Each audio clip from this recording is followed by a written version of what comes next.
¿Cómo les va? Buenas tardes. Mi nombre es Nicolás Peralta, soy docente de la Cátedra Operatoria 2B de la Facultad de Odontología de la Universidad Nacional de Córdoba. Ya llevo muchos años conformando parte de este proyecto de extensión conjuntamente con la doctora Sandra Quintana y básicamente este taller virtual va a abordar el diagnóstico clínico y tratamiento de la fluorosis dental. ¿Cuál sería el fundamento de este abordaje?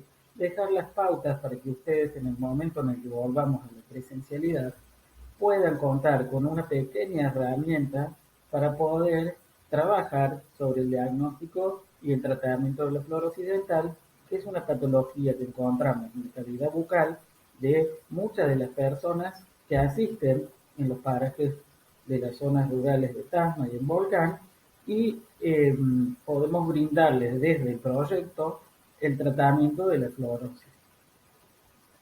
Bueno, básicamente la idea es que ustedes sepan ver y tratar, ver, diagnosticar y tratar las lesiones de fluorosis dental con tratamientos mínimamente invasivos. Ahí van a ver en esa fotografía, ya podemos evidenciar lesiones que son alteraciones del color en la superficie dura del elemento dentario, en el esmalte, por ejemplo, en esta situación clínica. Pero para tener una idea, primero debemos saber o debemos clasificar a la fluorosis dental. Entonces, ¿qué es la fluorosis dental? Ya sabemos que es una patología que va a sentar sobre los tejidos duros del diente. Podemos decir que es una condición irreversible causada por la ingestión excesiva de fluoruro durante la formación del elemento dental. Haciendo un estudio más detallado de esta patología, podemos ahondar diciendo que es una hipomineralización del esmalte provocada por la ingesta de altas concentraciones de fluoruros, más de 1,5 miligramos por litro, por un periodo prolongado durante la fase de calcificación del diente. En estas situaciones, el esmalte va a presentar una porosidad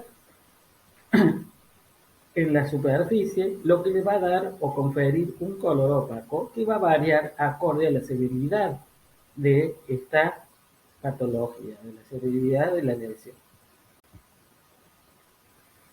Ahora bien, ¿qué tenemos que tener en cuenta? ¿Qué es lo que va a pasar en la cavidad bucal en estos elementos dentarios? ¿Cómo se van a manifestar las lesiones fluoróticas en el esmalte? Siempre tenemos que tener en cuenta que van a ser bilaterales, que van a presentar cierta simetría, que tienden a presentar un padrón horizontal estriado de una cara proximal del elemento dentario a la otra. ¿Ah? Tenemos que tener en cuenta que vamos a tener que hacer un diagnóstico diferencial muchas veces con lesiones de caries incipientes que se van a presentar como manchas blancas, ¿ah? Pero que estas van a aparecer y desaparecer en presencia de humedad. Hacer un diagnóstico diferencial con lesiones y manchas hipoplásicas blancas del esmalte que suelen darse de manera aislada, por ejemplo, en la zona incisivo-molar, en elementos que erupcionan eh, en determinado tiempo.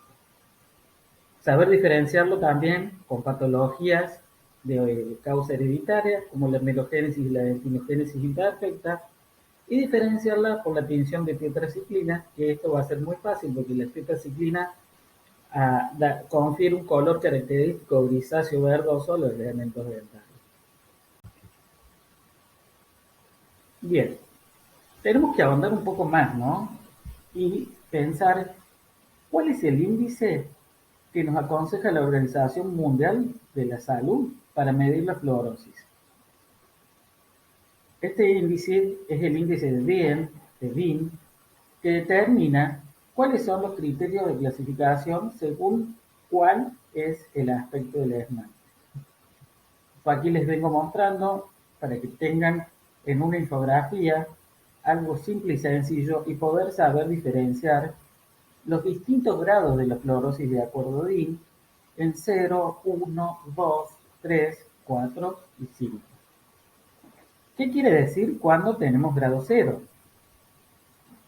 Que va a haber una superficie del esmalte suave, va a estar un color brillante, va a haber color pálido blanco y cremoso translúcido. Esta va a ser una fluorosis normal.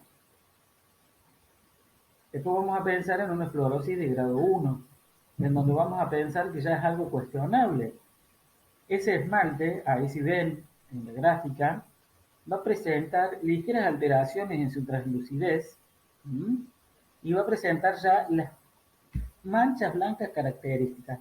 Tenemos que tener en cuenta ese incremento que va a generar cuando se va dando la amelogénesis, es ese retroceso del ameloblasto, nos va a ir marcando el exceso de flúor, va a ir precipitando y se va a evidenciar las manchas características. Después vamos a pensar en un grado 2, en donde ¿qué es lo que vamos a ver? Va a ser muy leve. Va a haber pequeñas áreas opacas dispersas, irregularmente sobre el diente y van a abarcar menos del 25% de la superficie del diente. ¿Tá? Generalmente las de grado 2, las manchas tienden a estar más hacia la zona incisal. ¿Mm? Ya cuando avanzamos a una fluorosis de grado 3, que también sigue siendo leve, vamos a ver pequeñas áreas opacas del esmalte, pero con más extensión que en la clasificación de grado 2. ¿Ah? Y van a abarcar menos de la mitad de la superficie del elemento dentario. Ya vamos a estar llegando a ver las manchas del tercio incisal al tercio medio. Vamos a ver esas manchas características fluoróticas y las que las podemos ver, se pueden evidenciar en esta infografía. Vamos a pasar una de grado 4, en donde va a ser moderada y donde todas las superficies dentales ya van a estar afectadas, con un marcado desgaste en las superficies, y acá puede ya aparecer las características manchas pardas o de color café, que son muy fáciles de diagnosticar y también suelen ser muy simples de tratar, para llegar a una fluorosis de grado 5 o severa, en donde ya vamos a ver todas las superficies dentales afectadas, con hipoplasias muy marcadas. Va a haber manchas marrones extendidas y los dientes van a tener apariencia de corrosión. Ya vamos a ver como una pérdida de sustancia en este esmalte. ¿Mm? Vamos a ver que ese esmalte está corroído, que tiene una estructura que ya está deficiente. ¿Por qué? Porque la cristalinidad aumentada hace que estos cristales tiendan de la flora patita, se desprendan y nos generen a nosotros esa alteración de la textura del esmalte. Ya acá vamos a ver que hay defectos estructurales y ultraestructurales que generan la propensidad a perder ya estructura dental.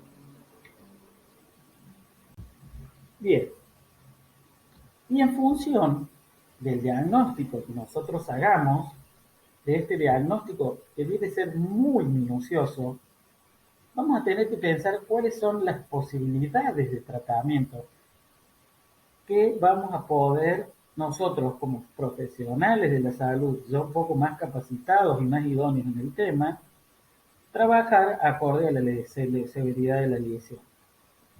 Son pautas y parámetros más que claros para poder hacer un buen diagnóstico, la visión directa y la transiluminación. Muchas veces la transiluminación a nosotros nos va a ayudar a pensar o repensar en el tratamiento que nosotros vamos a hacer sobre esa fluorosis.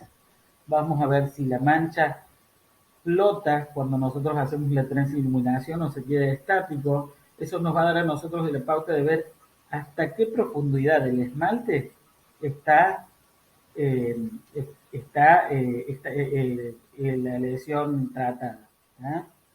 Siempre vamos a tener que hacer una buena profilaxis, un aislamiento relativo y una excelente iluminación. Y siempre con transiluminación determinar la profundidad de las lesiones, de las manchas que nos manifiestan.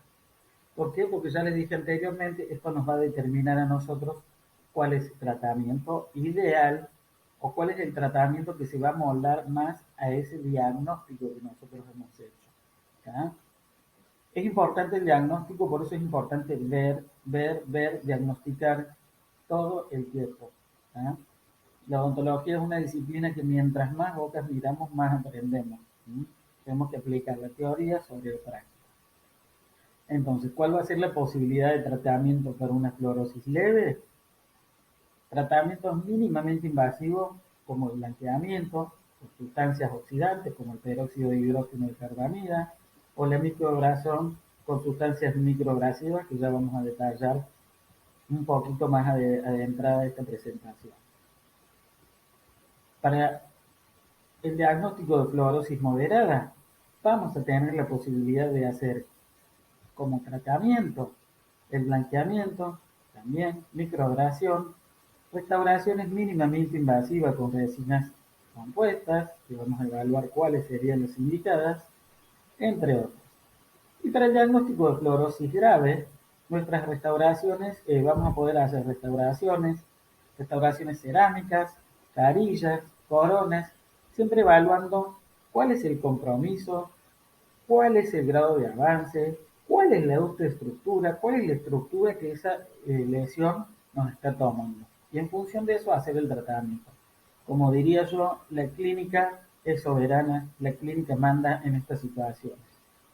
Y lo importante de esto, chicos, es que ustedes tengan en cuenta es que a veces con pequeñas intervenciones podemos lograr muy buenos resultados. ¿Sí? Así que bueno, vamos a adentrarnos un poquito más y vamos a dar pautas o parámetros simples, básicos y sencillos para que ustedes tengan en cuenta cómo vamos a proceder de acuerdo al tipo de tratamiento. Nos vamos a adentrar un poco en el blanqueamiento dental, teniendo en cuenta parámetros y conceptos básicos. Ustedes pueden consultar bibliografía en cualquier lugar. Es algo que es simple, es fácil de consultar. Pueden hacer búsqueda de bibliografía en gestores bibliográficos como PubMed, Medline y estar completamente actualizado. Esto es una base, una noción muy simple como para poder después en la presencialidad nosotros guiarlos. ¿Qué sería en sí blanquear o aclarar? Está mal expresada la palabra, es aclaramiento dental. Sería generar la oxidación de pigmentos orgánicos con descomposición de un agente blanqueador. Dentro de la gama de los materiales dentales que el mercado en la actualidad nos ofrece, nosotros tenemos distintos agentes, distintos materiales con distintos agentes que van a producir el aclaramiento dental. Uno de ellos es el peróxido de hidrógeno, otro el peróxido de carbamida, otro el perborato de sodio, entre otros. Todos estos materiales vienen en distintas formas de presentación, en polvo y líquido, en geles, y todo es acorde a las casas dentales, y cada material, de acuerdo a su concentración, tiene una indicación precisa para poderse tratar. Yo acá les he puesto distintas fotografías de productos simples, en donde ustedes ven, por ejemplo, tenemos el Opalescent de la casa Ultradent, el Pola de la casa SBI, Clarident, que es nacional, que es generalmente el que usamos por donaciones cuando vamos a Tasma, entre otros. Vamos a diferenciar ahora cada uno de estos componentes, cada uno de estos agentes que realizan el aclaramiento dental, y vamos a ver cuál es su mecanismo de acción, porque por ahí también es importante tener en cuenta que para blanquear debemos conocer las características del material. Entonces pensamos que el peróxido de hidrógeno está conformado, ustedes sabrán, por H2O2, peróxido de hidrógeno, y está compuesto por radicales libres del peróxido de hidrógeno. ¿Qué es lo que van a hacer esto? Van a entrar en el esmalte y la dentina y van a alcanzar a los pigmentos oscuros rompiendo sus cadenas y generando el índice de un aumento del índice de reflexión de la luz para aclarar el elemento dental. Se genera una oxidación. Si uno piensa, esta es una reacción química muy simple y sencilla, y al generarse esa oxidación desea el aclaramiento por un cambio del índice de reflexión. Generalmente el peróxido de hidrógeno es de activación rápida y se activa a los 30 a 50 minutos. ¿Estamos? Después tenemos el peróxido de carbamida, que es otro de los agentes que nosotros podemos usar para aclarar, que en contacto con el agua se disocia en peróxido de hidrógeno y urea. La urea se disocia en amoníaco y dióxido de carbono, aumentando el pH del medio y facilitando este proceso de oxidación. La reacción de formación de radicales libres es de 2, 3 a 4 horas. Generalmente el peróxido de carbamida es el ideal o es el peróxido indicado para los tratamientos ambulatorios. Y por último, el perborato de sodio, que en contacto con el agua se compone en metaborato de sodio, peróxido de hidrógeno y oxígeno, y es ideal para realizar blanqueamientos internos en donde ese sustrato está mucho más contaminado, en donde ese sustrato tiene la degradación de la hemoglobina, por ejemplo, tiene esa característica, eh, digamos, patognomónica, es decir, del diente endodóticamente trata.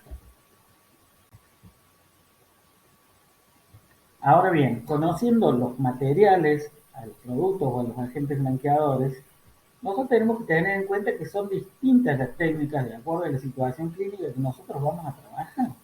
¿Ah? Entonces tenemos técnicas de aplicación ambulatoria y técnicas de aplicación en el consultorio. Y a veces se combina de acuerdo al tratamiento en técnicas mixtas. Cuando una técnica de blanqueamiento es de aplicación ambulatoria, tenemos que tener en cuenta que cuando lo vayamos a realizar, estos agentes blanqueadores van a ser de baja concentración y el ideal es el peróxido de carbamida al 16%.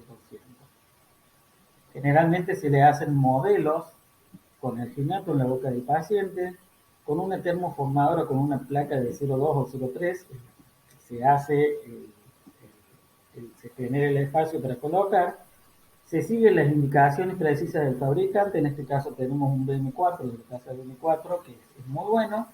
Se le dan las indicaciones al paciente, que coloque el gel en la cubeta, se lo coloque a la hora de dormir, que lo mantengan entre 3 o 4 horas, generalmente se acuestan, y al día siguiente listo. Lo vamos repitiendo durante el tiempo que vayamos viendo adecuado para generar el esclarecimiento. Y por el otro lado tenemos las técnicas de aplicación en un consultorio, que generalmente acá nosotros ya vamos a trabajar para pensar en resultados más inmediatos.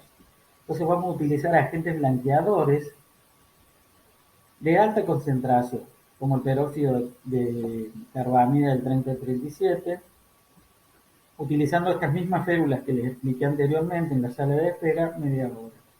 O hacer una intervención en la cavidad bucal con peróxido de hidrógeno del 30 al 37, teniendo en cuenta el aislamiento absoluto, la barrera gingival, protegiendo los tejidos blandos, y vamos a realizar 2 aplicaciones por sesión en el intervalo de 3 días.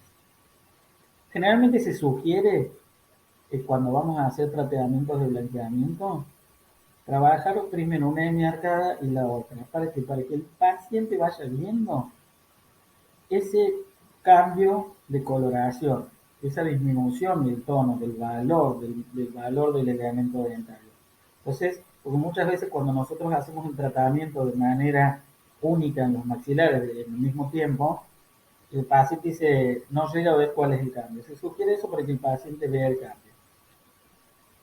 Aquí del lado derecho tienen distintas presentaciones de los agentes blanqueadores con peróxidos en distintas concentraciones. Está el Opalescence Extra Box, está el Pola Office, está el Pola Night, hay un montón de productos. Esto ustedes pueden hacer una buena búsqueda bibliográfica, pueden hacer una búsqueda en cualquier buscador de internet como en Google y conocer un poco más de cada característica de material. Yo les doy las pautas simples y básicas y generalmente todo material que ustedes manipulen, lean detalladamente las indicaciones que son también las que nos mandan. ¿Mm? ¿Cuáles serían las indicaciones post blanqueamiento? Vamos a tener que tener en cuenta una dieta blanca, evitar la ingestión de bebidas y comidas que contengan colorantes, evitar los pigmentos como taninos, entre otros, no fumar, evitar el consumo de frutas de pH ácido, pensar en realizar las restauraciones pasados 7 días hábiles, ya que el peróxido residual puede intervenir en los procesos agresivos, y colocar flúor neutro. Paradójico, pero cierto. Estamos tratando una fluorosis y colocamos flúor. Es para trabajar sobre la posibilidad de la sensibilidad postoperatoria, mejorar un poco las características ultraestructurales de esos cristales de hidroxia o fluorapatita para que estén en una situación de semipermeabilidad aceptable. ¿Cuál sería la contraindicación para realizar un blanqueamiento caries activo? O sea que siempre tenemos que pensar en una secuencia lógica, prolija y ordenada para trabajar sobre la boca de nuestro paciente, hacer un buen diagnóstico, trabajar la parte periodontal, eliminar todas las caries activas, trabajar sobre las restauraciones eficientes, tener una alta periodontal en el caso de que sea un paciente periodontalmente comprometido y tampoco vamos a aplicarlos en niños.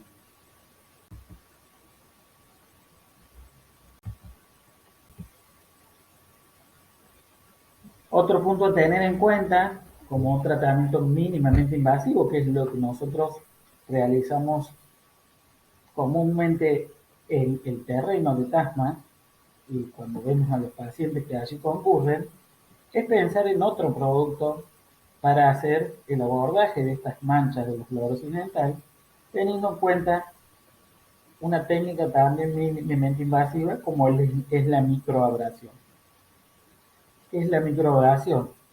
Es un procedimiento de desgaste mecánico, químico y superficial del esmalte y nos va a eliminar cerca de 10 micrómetros por aplicación. Está indicado en manchas superficiales, en fluorosis leves a moderadas. Por eso la importancia de hacer un muy buen diagnóstico y un buen diagnóstico diferencial para pensar en estas situaciones clínicas. ¿Cómo está compuesto un producto que realiza microabrasión, un material dental que realiza microabrasión?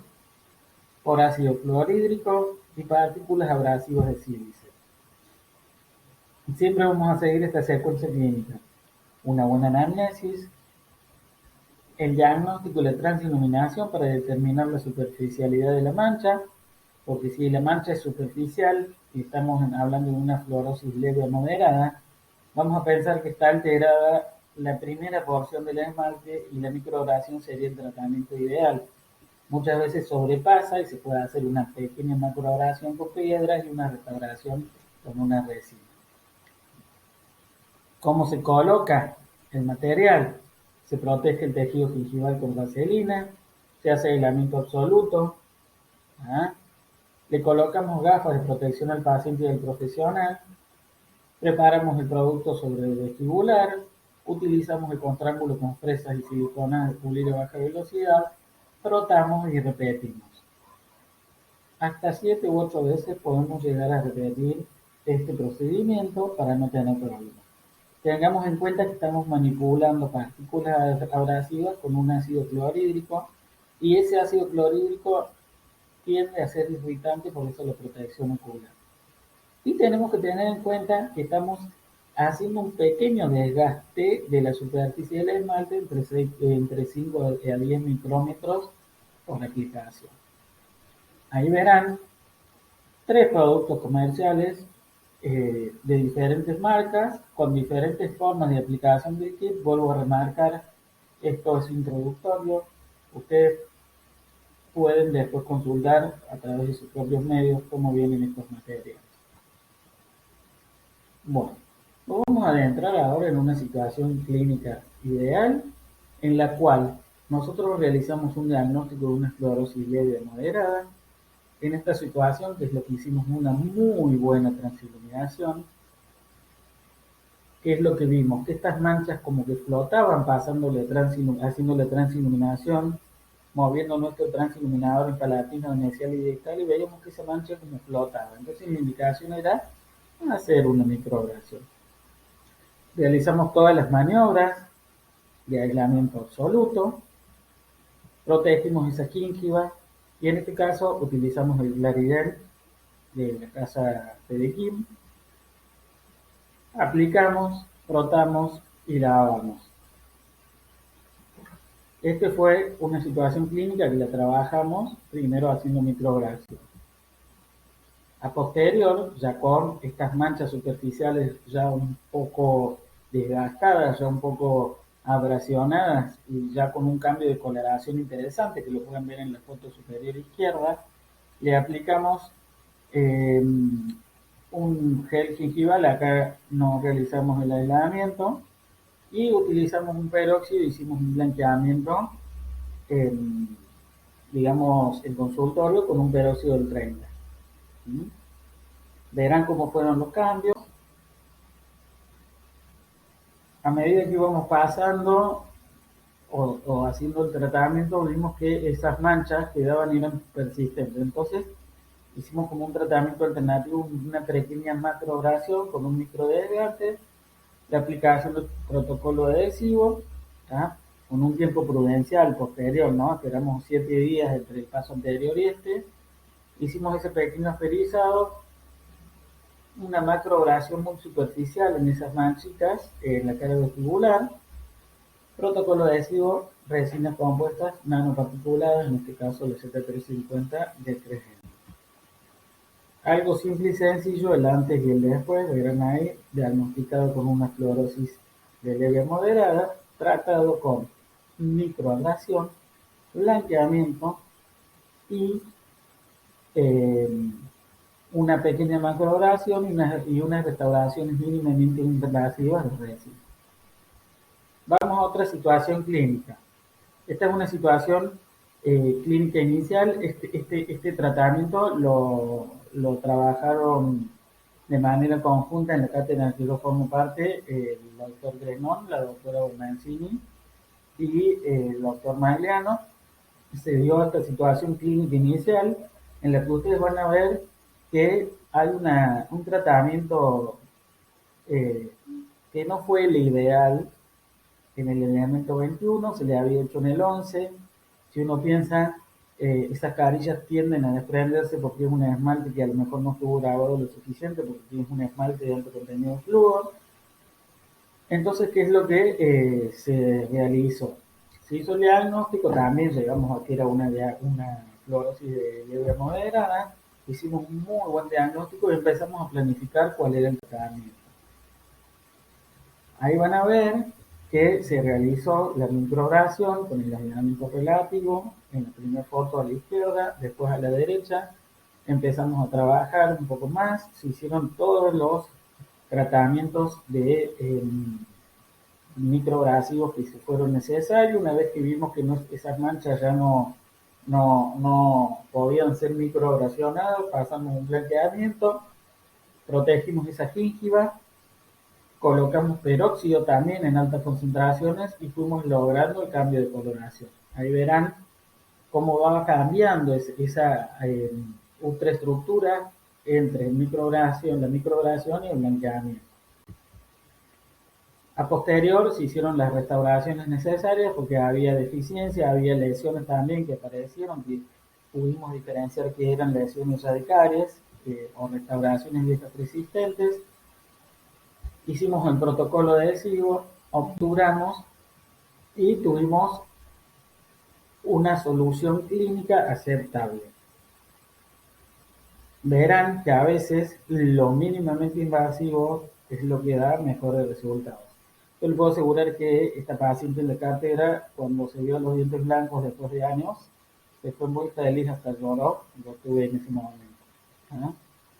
Y ahora vamos a ahondarnos un poquito más para que ustedes vean situaciones clínicas resueltas en TASMA. Son fluorosis leve, ahí les muestro la historia clínica, hicimos el diagnóstico, la microabrasión y lo fuimos trabajando.